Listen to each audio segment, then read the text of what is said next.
Hi, well, thank you for tuning in for this webinar. Today we're going to be talking about a topic that is often not spoken about too often among pro-lifers because the evidence is not very widely known on this. And so I'm excited to share with you some of the evidence on this topic. We're talking about the topic of backstreet abortions and maternal mortality.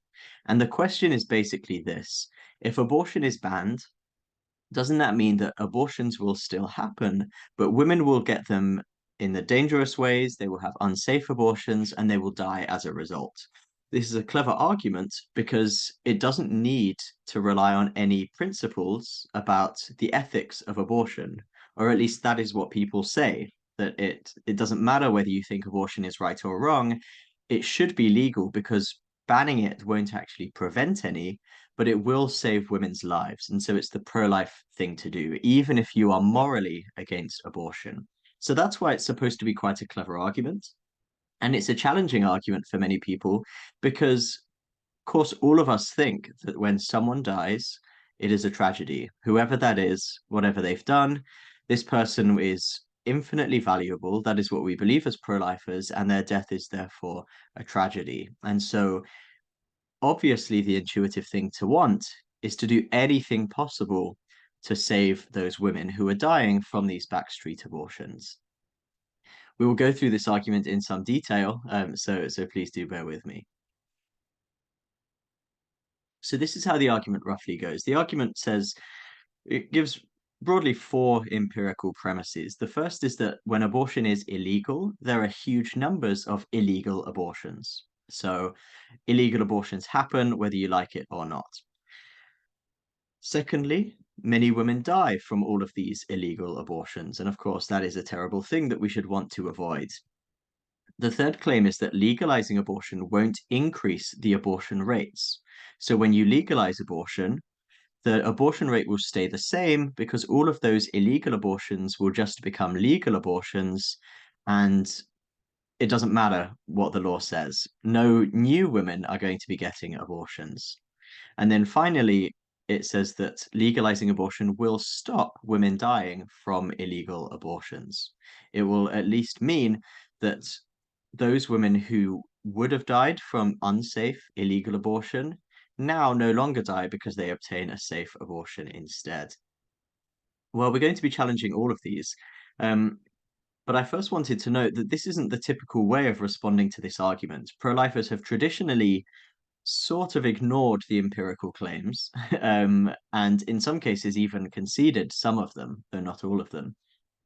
But actually, they have focused mostly on the ethics, and they have pointed out things like this. The same argument was basically used to justify the legalization or the continued legality of the slave trade, transatlantic slave trade in the 17th and 18th century, and so on. The argument was that by banning slavery, you are making it unregulated, unsafe, and so on. And that it's better to have it, I suppose they would say, safe, legal, and rare. Maybe they wouldn't say rare, but no longer do abortion advocates. So the argument is pretty similar. Um, so the idea was that you could make slavery safer by keeping it legal. But it's been noted, firstly, that this was simply not true, that keeping the slave trade legal, of course, meant that more slavery happened and that it was worse for the slaves. And secondly, it was fundamentally unjust. But this is how they portrayed the argument. It was pointed out that there was a huge illegal slave trade that was being done by French and Americans at the same time as the Spanish and the Portuguese were legally doing the slave trade. And so you had this legal tension in the 18th century, sorry, maybe I think the 19th century by this point, where there was a discrepancy and there was an illegal trade and a legal trade in other countries. And the argument was made that illegal traders often used ships which had not been designed for holding slaves at all, cramming them into the holds of converted warships and other vessels, which gave the victims even less space than in the days when the British trade was legal and regulated.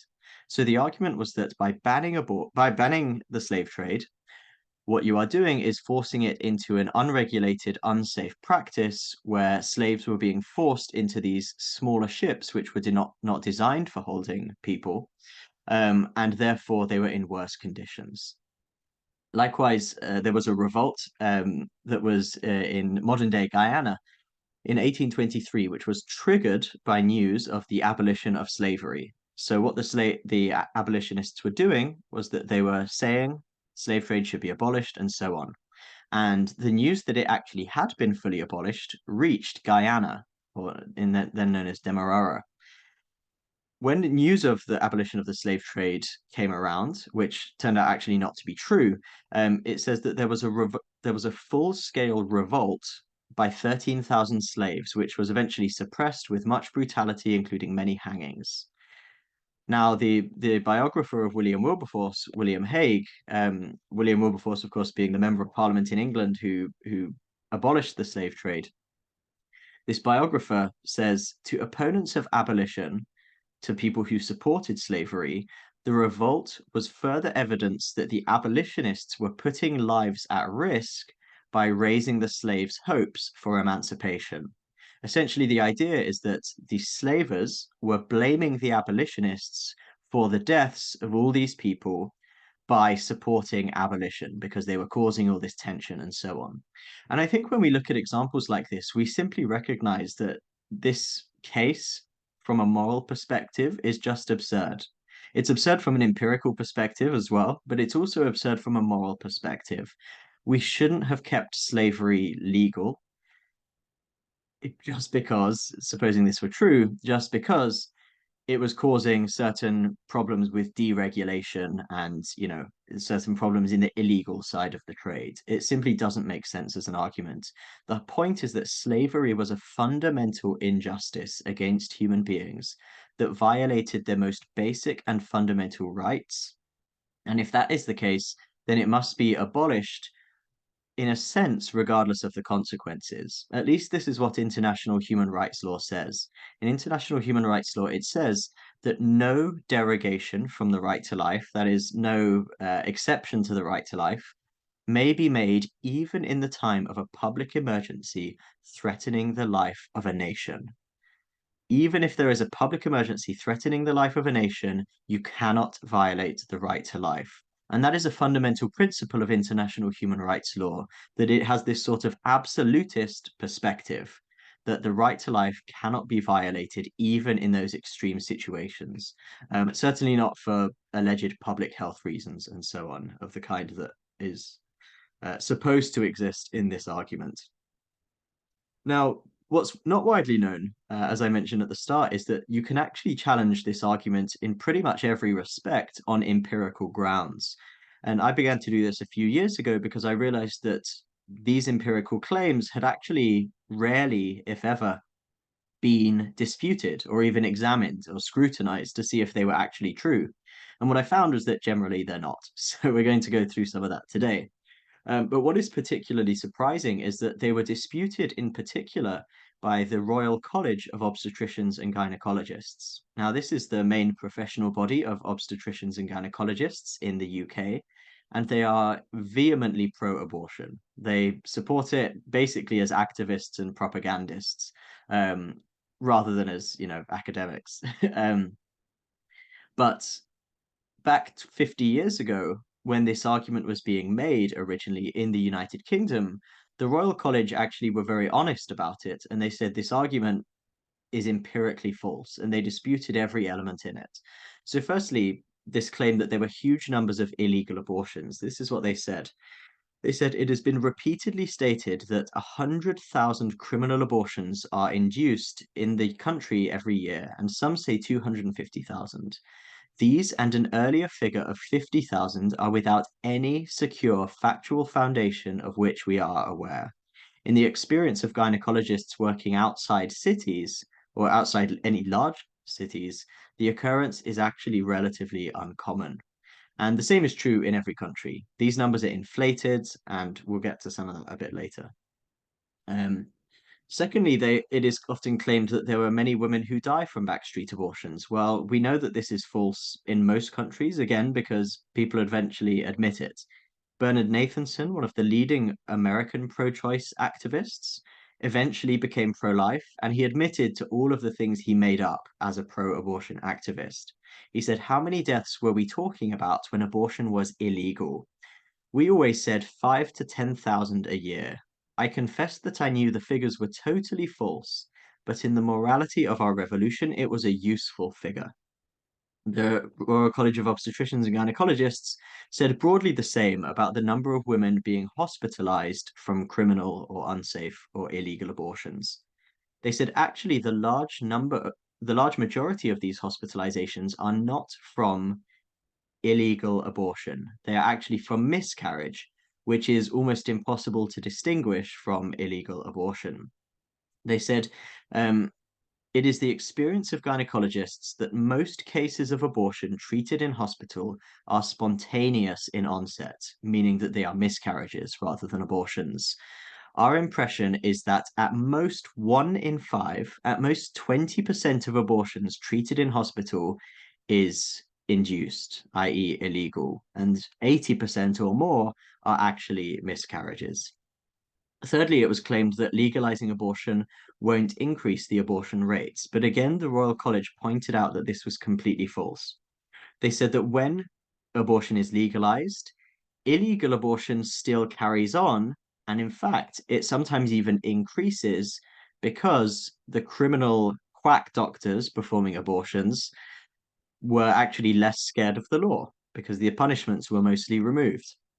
So they said that the total effect is that women are increasingly ready to have pregnancies terminated, and potential criminal abortionists are less reluctant to help. They point out that when abortion was legalized in Japan, the number of abortions rose to 1 million legal abortions. And yet at the same time, there were still 1 million illegal abortions. So all they had done was massively increase the number of legal abortions to 1 million a year, while doing virtually nothing to eliminate the problem of illegal abortions at the same time. And there's a huge amount more evidence on this. This is not the only argument against this claim. In fact, this claim cannot really be controverted or disputed at all in the academic setting. We know with absolute certainty that when abortion is banned, the abortion rate does go down, even when you take into account people traveling to get abortions and illegal abortions and so on. So finally, it was claimed that if you legalize abortion, at least it will stop those women dying because they will get safe abortions. Well, we know that this is false because of what we just heard about Japan, that there were still 1 million illegal abortions, and in many countries, the number of illegal abortions does not change at all when you legalize it. So clearly, it cannot stop women dying. And the Royal College said exactly the same thing. They said, except in those countries where abortion on demand and without inquiry is permissible, the legalization of abortion often resulted in no reduction and sometimes in a considerable increase in the number of illegal abortions. This is because those women who want to get rid of an unwanted pregnancy want to preserve secrecy, or they want to avoid any delay, and so they continue to seek help from unorthodox sources. They say in Hungary and Czechoslovakia, and these were countries that allowed abortion on demand, the number of abortions other than legal, i.e., the number of illegal abortions treated in hospital in 1961 after legalization, was approximately the same as in the years before the introduction of abortion laws. Now, they didn't regret making all these claims after abortion was legalized. So, abortion was legalized in the UK in 1967, and the Royal College, 3 years later, in 1970, said that they had been completely vindicated. They said, had our advice on the phrasing of the bill been heeded, many of the abuses which are now worrying its sponsors would have been prevented. They were anticipated by this college, and we warned people about them. The fact that legalization of abortion has not so far materially reduced the number of spontaneous abortions or of deaths from abortions of all kinds is not surprising. It confirms the experience of most countries and was forecast by our earlier statement.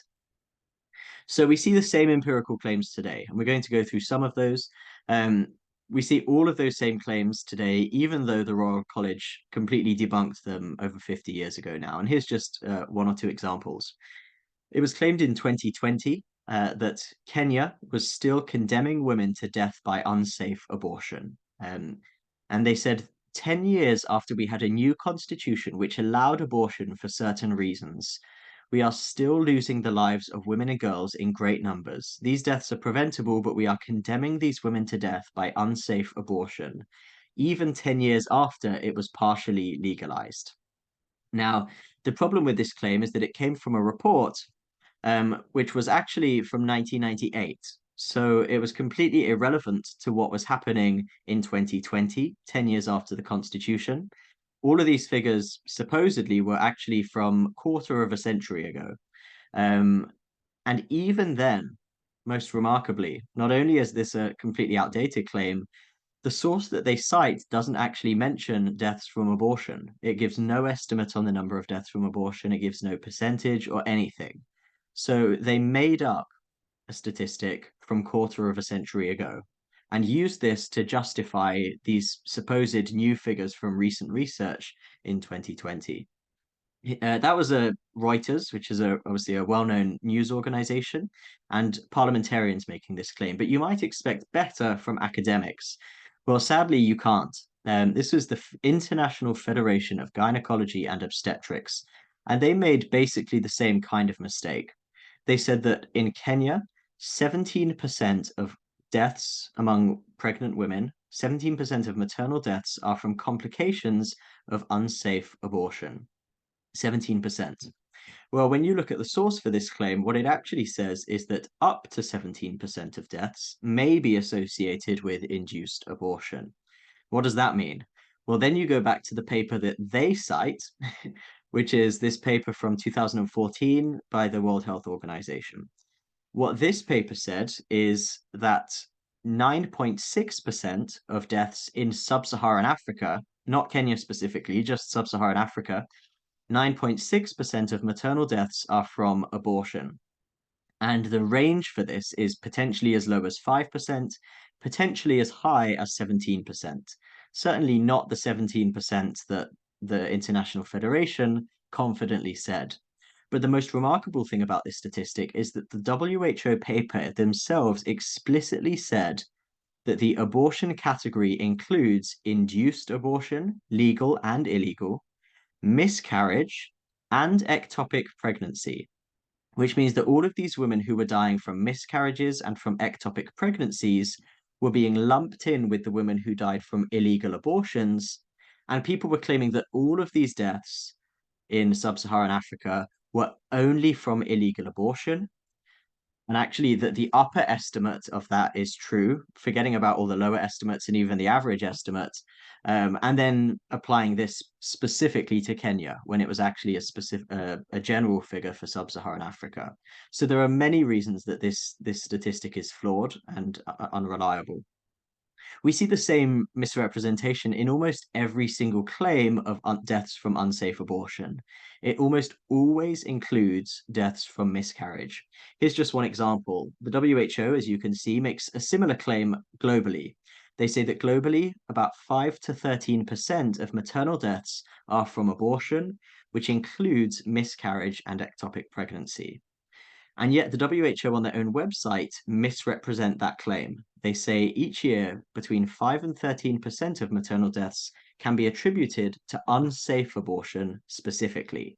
They don't mention miscarriage, they don't mention ectopic pregnancy, they ignore those and pretend that all of these are from unsafe abortion.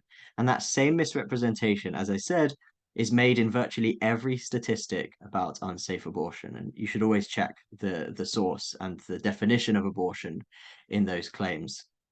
Now, it's significant that they're lumping in all these other conditions because these form a huge proportion of maternal deaths. The Institute for Health Metrics Evaluation globally estimates that about 40% of deaths from abortion are actually from ectopic pregnancies. In some countries, it's as high as 60% or maybe even higher. And then, of course, a huge number of these deaths are also from miscarriage. Even in the UK, we have a significant number of deaths from miscarriage, a fair number every year, even with a very, very highly developed and affluent healthcare system. So what this means is that actually the number of deaths from unsafe illegal abortion is far lower than is actually estimated. Okay, one more example. This is from the Telegraph just a couple of years ago. They were saying that that thousands of women were dying like chickens because of Malawi's abortion law. They said that every single year, 12,000 women died in Malawi because abortion was illegal. 12,000 women were dying from illegal abortions. This was retweeted by the Royal College of Obstetricians and Gynecologists. So I wrote to them, I wrote to the Telegraph and to the Royal College, and I pointed out that the number of total maternal deaths in Malawi every year from every single cause, including abortion, was about 1 to 2,000 a year. So it cannot possibly be true that 12,000 were dying just from one cause of maternal death. It's completely insane. It's it's beyond the realm of possibility. It would be like claiming there were 10 million deaths in England from COVID. It's just completely bonkers. So I pointed this out, and it's obviously false. But of course, it's politically convenient as a statistic. And so the Royal College wrote back to me and they said, there isn't any controversy about this article anywhere else, and it hasn't been retracted. So we feel satisfied that the article accurately portrays the situation for women in Malawi and is important to share with the obstetrician and gynecologist community. Completely insane, isn't it? Anyway, I subsequently wrote a couple of articles, one for the Journal of Medical Ethics blog, one for an academic journal, basically pointing all of this out, calling them out, and publishing the real figures. And so finally, after a complaint to our press regulators, the Telegraph was forced to retract the article. And so finally, the Royal College themselves retracted their retweet of it as well. So they eventually admitted it, but only after a real fight. So yeah, there's more detail. You could go on the Telegraph website and see that they have indeed retracted this, and they've published a clarification citing my paper with the real statistics and so on.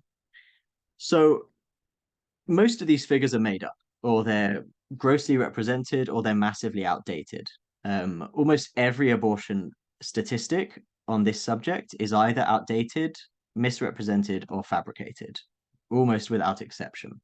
But of course, it is true that some women die from illegal abortions each year. And so this, as I said, involves women who are infinitely valuable and whose lives are infinitely valuable and need to be protected as much as possible. And so the question is, will legalization of abortion actually help? This is probably the part where most pro-lifers have sort of exited the room because we don't really know the evidence on this because it hasn't often been studied. So I studied this over the last couple of years and I found some really remarkable evidence on this question. So there are some initial theoretical reasons to think that legalization might not actually help that much. It might not reduce maternal mortality by a very large amount, if at all. And there are many reasons for this. The first is that there are few deaths from abortion already. Most deaths from abortion around the world have been eliminated through, firstly, safer illegal abortion. So the reality of illegal abortion now is generally you go on the internet or you call a number, you ask for the abortion pill, misoprostol, sometimes mifepristone as well. They send this pill to you in the mail or the post. You take the pill at home. If you have any complications, you go to the hospital and say that you're having a miscarriage. They treat you for any infection. They treat you for any hemorrhage. They remove the rest of the baby if there's part of the baby still in there. And you survive. That's the reality of illegal abortion in pretty much every place in the world now.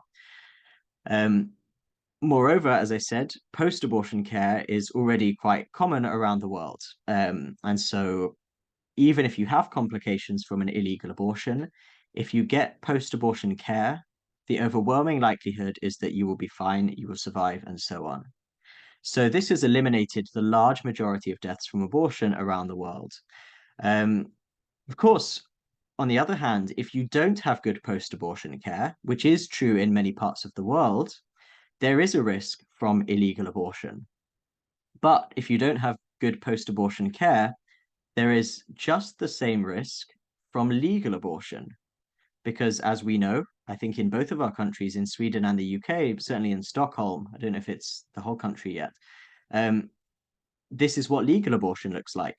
You call someone or you email them, saying that you're pregnant, you want an abortion. They send you the pills in the post. You have the abortion at home. And if you have complications, you go to the hospital and generally you're fine. So think about if you don't have the hospital available for that post-abortion care. Well, even in Sweden, if that were the case, if you got rid of all the hospitals giving that care, what would happen?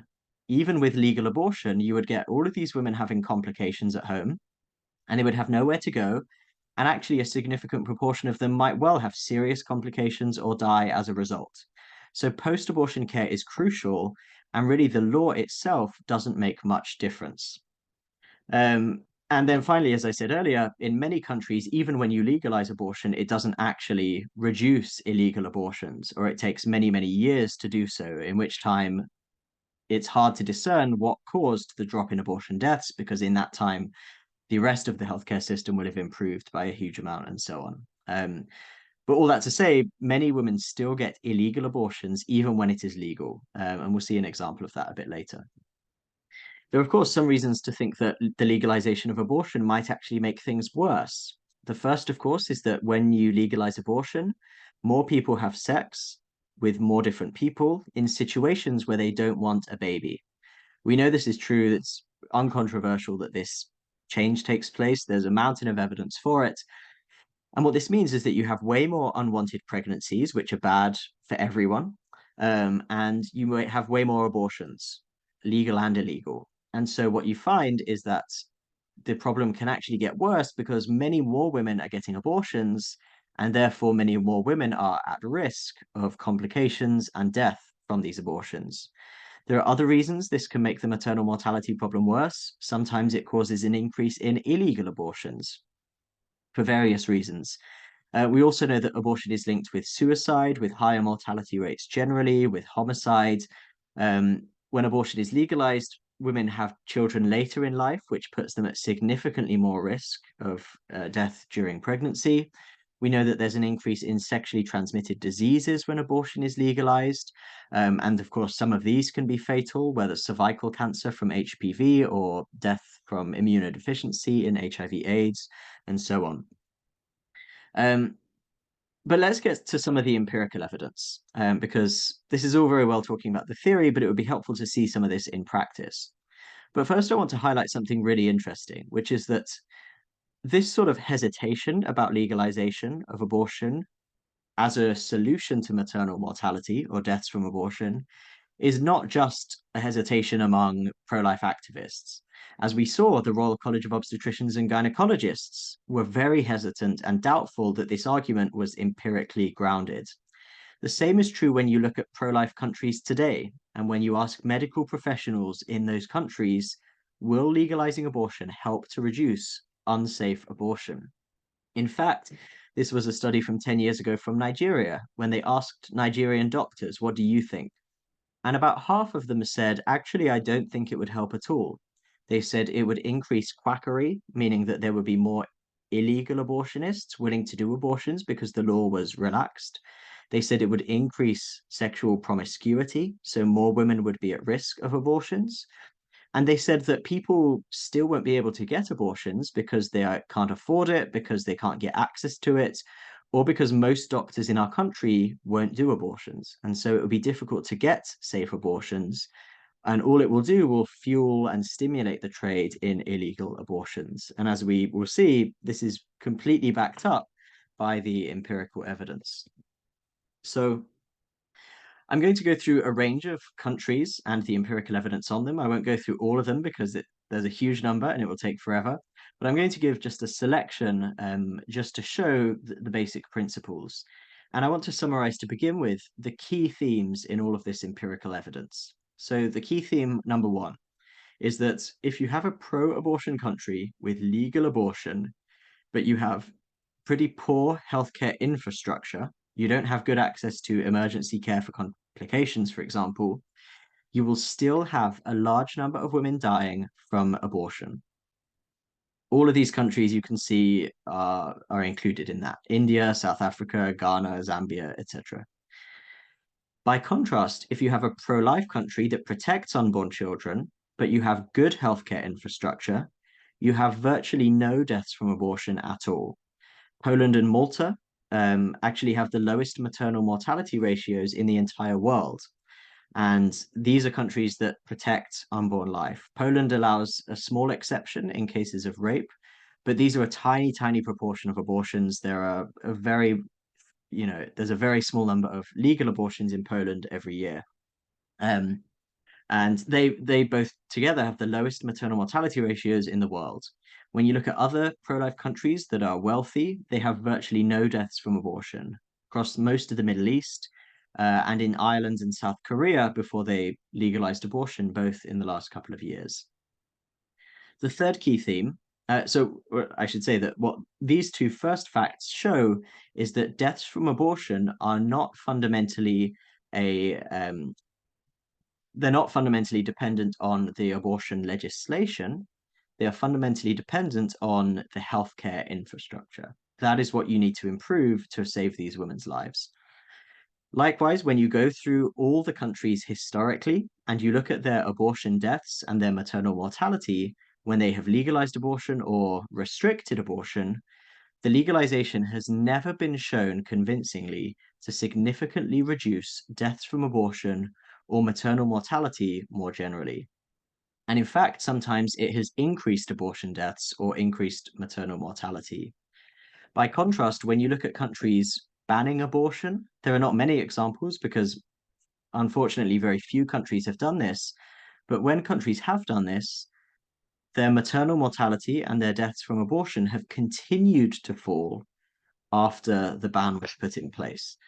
So let's have a look at a few examples. Firstly, we'll look at examples of when the law was restricted because there are not many of them, so we can go through them pretty comprehensively. Poland is the best example. It is the country that has had the most radical and permanent change. So they had abortion on demand for a good few decades before it was finally restricted in 1990 and then fully prohibited in 1993 with a couple of exceptions.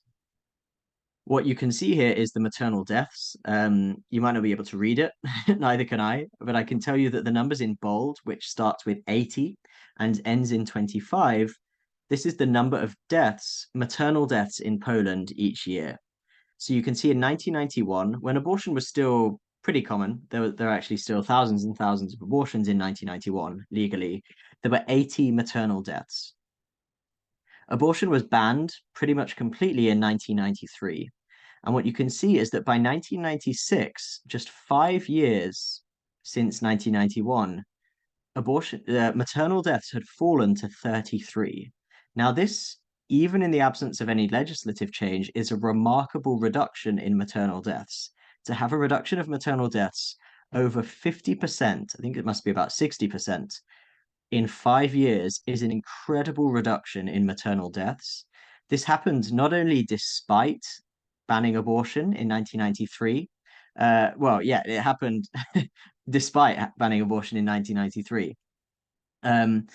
Now, what some people pointed out, and some keen observer pointed out to me on Twitter, is that it then went back up in 1997 to 45. So we looked more into this. In 1997, Poland actually allowed abortion again for a few months. And then it banned it again very quickly, so that in 1998 it was completely banned. And so it's quite remarkable, actually, that there is this sensitivity to the abortion law, that for those few months when abortion was re-allowed in Poland in 1997, the maternal deaths spiked before coming back down when it was banned again in 1998. And then, as you can see, it carried on declining. Now, of course, as I said, Poland has the lowest maternal mortality in the world. It is virtually unheard of for a woman to die from abortion in Poland. And you can see even the hospitalizations declined as well. So the number of women who went into hospital with complications from illegal abortions actually carried on declining after it was banned. In 1989, 60,000 women went to hospital with complications from either miscarriage or illegal abortion or legal abortion. by 1994, the year just after legalization, that number had fallen very significantly to just 47,000. And so you didn't get a huge increase in women suddenly entering hospital because of all these complications from unsafe abortion. This is just in graph form. You can see the law change in 1993 and the fact that abortion deaths or maternal deaths just carried on declining after that point, such that they are now the lowest in the world.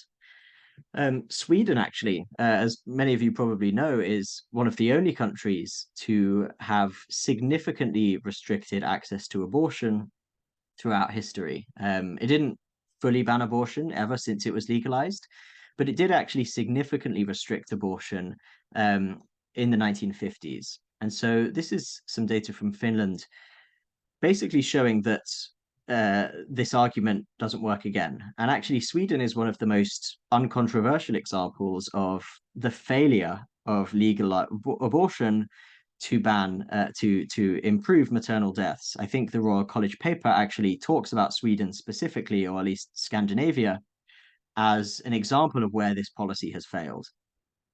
So again, as you probably know, abortion was partially legalized in 1938.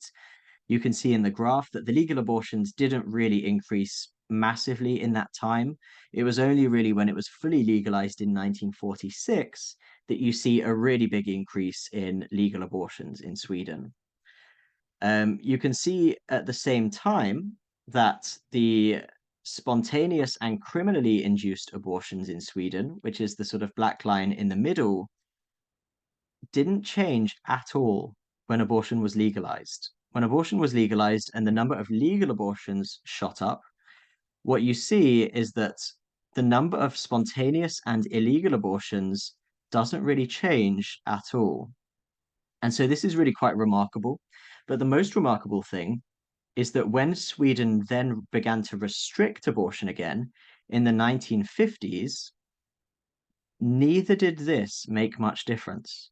You can see that the number of legal abortions goes down very significantly by over 50% throughout the 1950s, and yet the number of criminal abortions stays pretty much constant during that time. So it wasn't affected by either the legalization or the banning of abortion. It remained pretty much constant. And so the law in Sweden simply didn't work. East Germany we'll just cover very quickly. This had a very quick experiment with legal abortion. So they legalized abortion in 1948.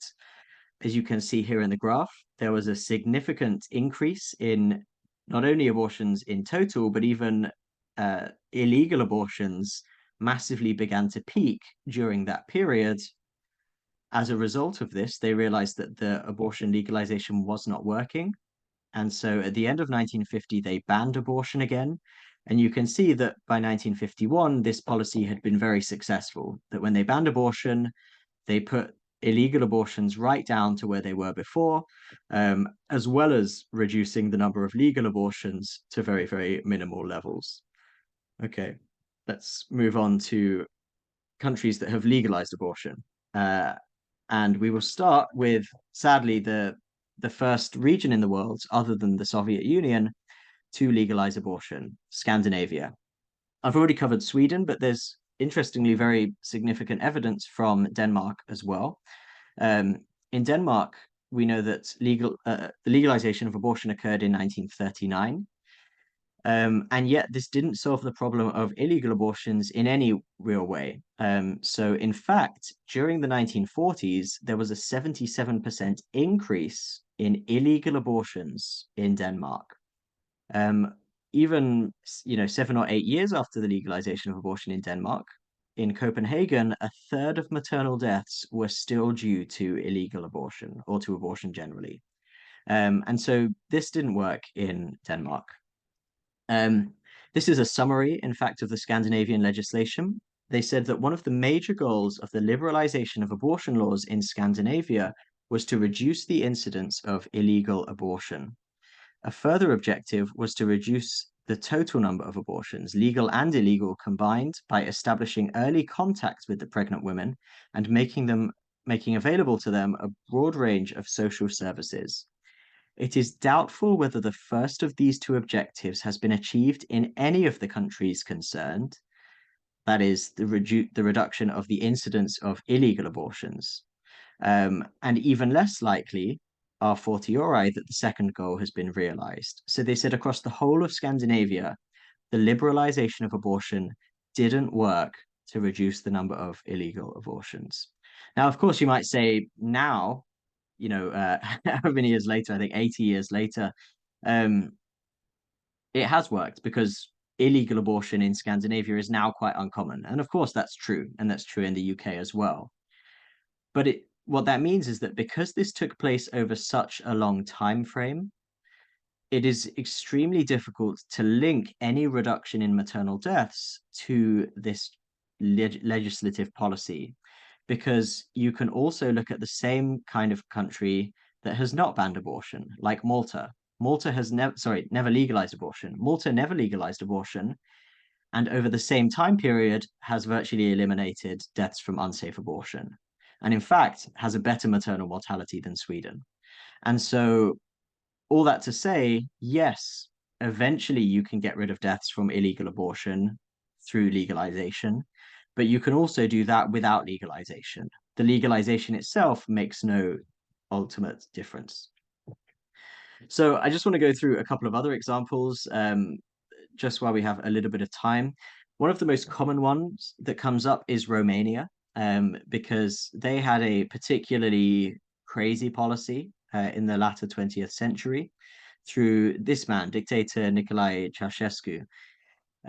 So they legalized abortion along with most of the Soviet bloc in the 1950s. And because it reduced their birth rate, because there were so few babies being born as a result, they decided to restrict abortion again in 1966. Um, they did this because they needed women in the workplace. So they, no, sorry. Well, what they were trying to do was balance two things. They wanted women in the workplace, which is why they legalized abortion. But they also wanted uh, children to be born so that they could stimulate the workplace. And therefore, they thought it's very tricky to do this. And they tried to force women both to be constantly having children and to be fully available in the workplace at the same time, which of course was always going to be disastrous. They also did this, of course, under communism, which was independently disastrous for many, many different reasons. So they banned, well, they didn't ban abortion. This is a key point. They restricted abortion in 1966. But this is often portrayed as a pro-life law leading to the deaths of many women. And it is true that many women died after 1966 until 1990, the end of communism. But here are some crucial facts. Firstly, they didn't actually ban abortion. They restricted access to it, and they restricted a number of women from getting abortions, but abortion was still legal in a wide variety of contexts, and in fact was still extremely common. So, for example, in 1982, nearly 500,000 legal abortions occurred in 1982. When abortion was ostensibly banned, nearly 500,000 legal abortions occurred in just 1 year in a country of about 20 million people. Now, that is a crazily high abortion rate. In the UK, for example, we have 200,000 abortions a year with a population of nearly 70 million. So our population is 3.5 times the size of Romania, and we have legal abortion, and yet the total number of abortions was only half or less than half than what it was in 1982 in Romania. And that was when it was ostensibly banned in Romania. All that to say, this was not an abortion ban. Abortion was still widely available. And so you cannot blame what happened in Romania on any sort of pro-life policy, because this was nowhere close to a pro-life policy. It still had one of the highest legal abortion rates ever seen in the history of the world, maybe even the highest. At the same time, they also banned the importation of contraception. So not only did they remove access to legal abortion, they removed access to contraception, which means, of course, that there's another reason why you might get many more unwanted pregnancies, many more abortions, many more deaths from abortion, and so on. So you cannot easily link this to a change in the abortion policy, because the change in the contraception policy could also explain this in just the same way. Moreover, this was not as I said, this wasn't a pro-life policy because it didn't actually protect unborn children significantly. It also wasn't pro-life because it was a cruel, draconian, pronatalist policy that was fundamentally about protecting births rather than protecting children. This was a country that was dysfunctioning in a variety of ways. It was undergoing significant economic collapse. It was completely draconian that women at the factories were subject to regular exams to check whether they were pregnant yet and to encourage them and punish them if they were not pregnant. And as I said, this was not about protecting the child as pro life laws are. This was about protecting the fertility of women so that they would bear more children in order for the economy to be more successful. And so they explicitly said not that the unborn child was a human being deserving of basic human rights. In fact, they said the opposite, that it was property. They said the unborn child was the socialist property of the whole society. So this was not a pro-life law. It's not a good example of pro-life laws causing the deaths of women. Of course, things improved in 1990 with the fall of communism. But again, you can easily attribute that to the fall of communism. The same happened in Poland. Poland had the fall of communism in 1990, and then it banned abortion, as we just saw. And actually, they had a far more successful experience. Their maternal deaths dropped far more than Romania's did.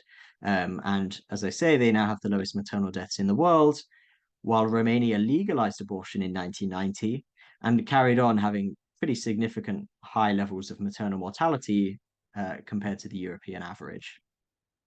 So let me just close then by giving a couple more examples from Africa, because this is really where the debate has turned on this question. Africa is a fascinating continent in many, many different ways. As you can see, this is the state of the abortion laws in Africa. So red, yellow means that they still have laws that protect the unborn child or mostly protect the child. Blue or turquoise means that they have removed those protections. And so you can see that Africa is still largely pro-life. The overwhelming majority of African countries are still pro-life. They protect the unborn child. In fact, in North Africa, there's only one country in the Muslim part that has legalized abortion. This is Tunisia. They legalized abortion 50 years ago this year. Now, what you can see is that when you compare Tunisia to the rest of Northern Africa, which is generally pretty affluent, generally has pretty low maternal mortality and very few deaths from abortion, Tunisia actually has a higher abortion death rate as a proportion of maternal deaths than the average for North Africa and the Middle East. So the only Islamic country in the Middle East and North Africa to legalize abortion actually has a higher than average death rate from abortion. And that's 50 years after legalization. So this is not just because it's in a transition period. What about sub-Saharan Africa, which is really the sort of battleground because the population is hugely rapidly increasing, and Africa is seen as a threat to the hegemony of the Western world. And as you probably know, the Swedish International Development Agency really funds a huge amount of abortion in Africa in particular, to some extent South Asia and so on, because they have high populations. And both Sweden, the UK, US, Canada, etc., Denmark, are all focused on reducing the population of these parts of the world because they will be a threat to the Western world. And there is a long history behind this that I won't go into. But we know that there is a huge emphasis on population control. Probably many of you remember Sweden's involvement in India's forced sterilization campaign in the 1980s. And again, we won't go there, but this is not just about women's rights. This is very much about population control as well. So what about some of those countries in Africa? Well, Zambia legalized abortion in 1972, 50 years ago. And in fact, when you look at abortion complications in Africa in the 1970s, many of these countries experienced increases in complications and deaths from unsafe abortion in the 1970s, all across Africa, because abortion was being promoted and popularized across Africa at that time. But actually, the biggest increase in abortion complications in the entirety of Africa, the biggest increase was the only country to legalize abortion in that time, Zambia. Zambia saw the biggest increase of all of these countries, such that from 1972, when abortion was legalized, over the next 4 years, the number of complications from abortion presenting to hospital in Lusaka, the capital, doubled in that period. It made the problem doubly worse than it was. And in fact, as I mentioned earlier, in these countries where you have a poor healthcare infrastructure, women simply can't get legal abortions.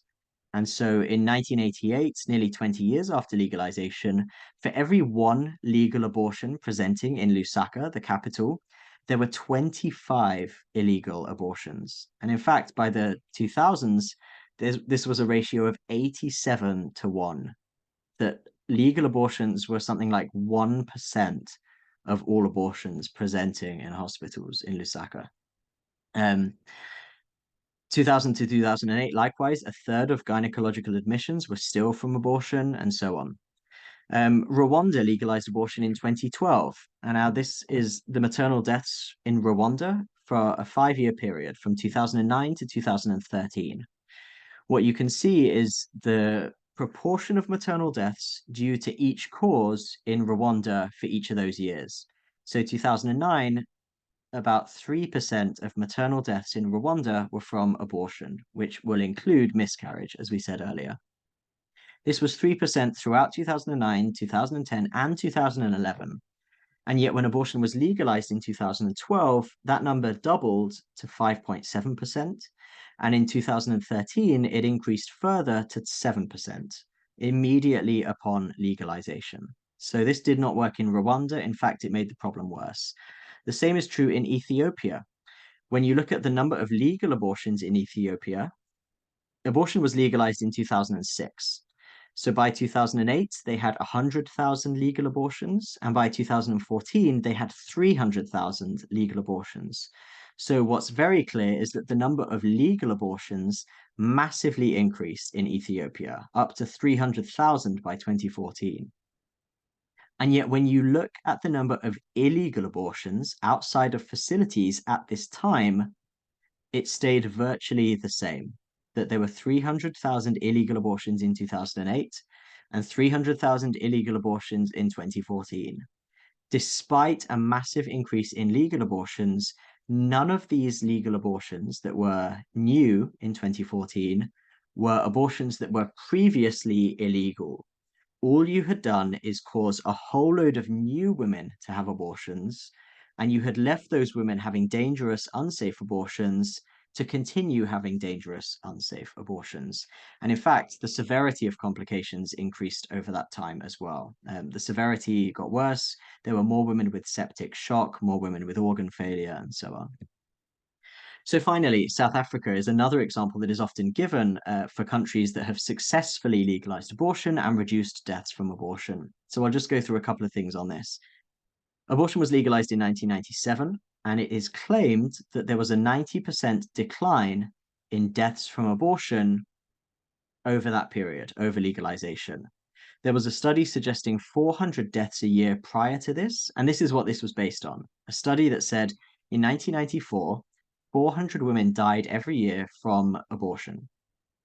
Now, where did this figure come from? It came from one study from 2 weeks long over a variety of hospitals that found 3 women died from hospitals all over South Africa over 2 weeks.